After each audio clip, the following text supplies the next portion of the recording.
આ સ્ટુડિયોમાં મેં પૂછ્યું હતું કે આને શું કહેવાય, તો આને કહેવાય ખાંડણિયું. તો આમાં કંઈક ખાંડવા કે છડવા માટે આનો ઉપયોગ થાય છે.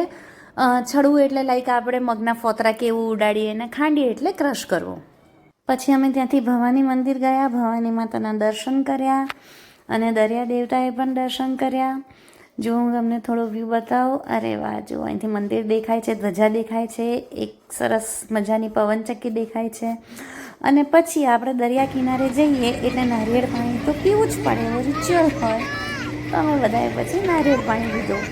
પછી થોડા ફોટા પડાયા અને બસ જો આ સરસ મજાનો વ્યૂ. અને બીજા દિવસે પછી અમે સુરકામાં સતી માતાએ ગયા, જ્યાં ગરબા હતા. તો યથિકા જોડે ગરબા રમ્યા થોડા. પછી અમે બધા પણ ગરબા રમ્યા, માતાજીએ દર્શન કર્યા, બધાની ફરમાઈશ પૂરી કરીને ડાયલોગ બોલી, બધાની જોડે સરસ મજાની વાતો કરી અને મજા કરી.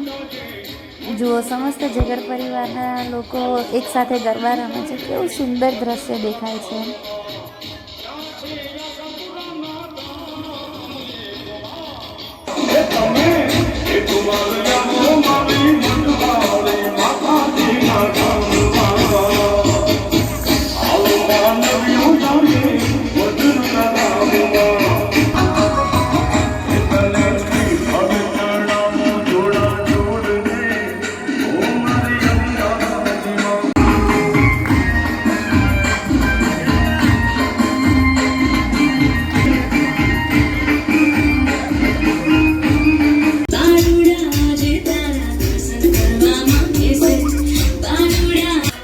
થાકી ગયા પછી ઓછી એનર્જીનો યુઝ કરીને જો અમે લોકો હીંચ રમતા હતા.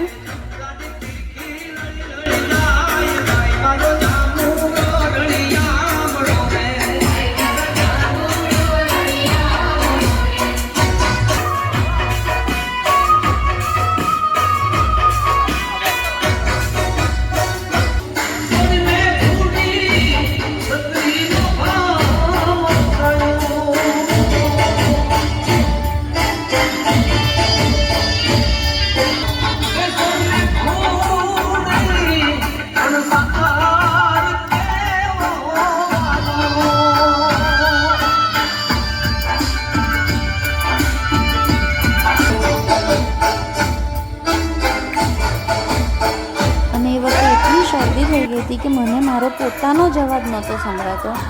તો બધાને મેં પૂછ્યું કે તમને મારો અવાજ સંભળાય છે કે નહીં, અને પછી ચાલુ કર્યું બધા જોડે ઇન્ટરેક્શન કરવાનું.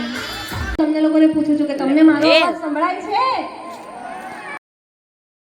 ઓકે, તો સૌથી પહેલાં તો યોગેશભાઈ જગરને બહુ બધું થેન્ક યુ કે એ આવા નો ડાઉટ આખી કમિટી છે સાથે, તો આખી કમિટીને થેન્ક યુ કે આવા સુંદર પ્રકારના પ્રોગ્રામ કરતા રહે છે. અને એક સરસ મજાનો માહોલ ઊભો થયો છે અહીંયા. અને હું અત્યારે બધા ગરબા રમતા હતા ત્યારે પણ જોતી હતી કે યોગેશભાઈ વચ્ચે માહોલ ધીમો ના પડવો જોઈએ, ગરબા બંધ ના થવા જોઈએ, બધા ચાલુ રાખજો.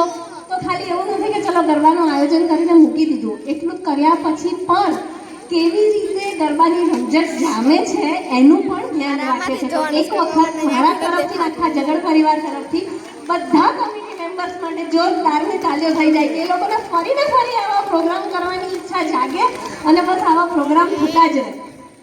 અને બધા કોઈક આપણને બોલાવે